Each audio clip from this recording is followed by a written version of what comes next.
Proseguono i lavori all'interno del nuovo stadio Friuli, ogni giorno c'è una novità e questa volta è toccata ai sediolini della Curva Nord che è stata praticamente completata. Adesso sono stati apposti questi sediolini e c'è questo tocco di colore che subito balza all'occhio ogni volta che si entra all'interno dello stadio Friuli. Noi siamo dei privilegiati, dobbiamo dire la verità, perché oggi lo stadio è praticamente chiuso al pubblico, è chiuso a chiunque e noi vi testimoniamo come ogni giorno, come ogni volta che entriamo qui, le novità che ci sono. Questa volta appunto è toccato ai sediolini che ricoprono la parte superiore della curva nord e toccano anche soltanto uno spicchio dei distinti. Come potete notare ci sono tanti colori diversi: giallo, bianco, grigio, rosso, arancione e verde. Questa è stata una prima posizione, ovviamente la situazione continuerà, proseguirà nel corso dei prossimi giorni. Fin dall'esterno insomma si capisce che quello che sta venendo fuori è un vero e proprio gioiellino, dalla copertura che ricorda un diamante, ricorda da vicino, per fare un esempio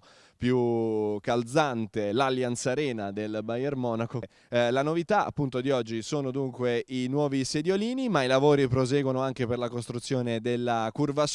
Sono stati apposti i piloni, lavori che proseguono come al solito alacremente, non ci si ferma mai, giorno dopo giorno questa curva prende sempre più forma ed è incredibile come lo stadio Friuli abbia completamente mutato il suo aspetto nel giro di pochissimo tempo. Il nuovo stadio Friuli è quasi praticamente realtà. E novità che ci sono, questa volta appunto è toccato ai sediolini che ricoprono la parte superiore della curva nord e toccano anche soltanto uno spicchio dei distinti. Come potete notare ci sono tanti colori diversi: giallo, bianco, grigio, rosso, arancione e verde. Questa è stata una prima posizione, ovviamente la situazione continuerà, proseguirà nel corso dei prossimi giorni. Fin dall'esterno insomma si capisce che quello che sta venendo fuori è un vero e proprio gioiellino, dalla copertura. Proseguono i lavori all'interno del nuovo stadio Friuli, ogni giorno c'è una novità e questa volta è toccata ai sediolini della curva nord che è stata praticamente completata. Adesso sono stati apposti questi sediolini e c'è questo tocco di colore che subito balza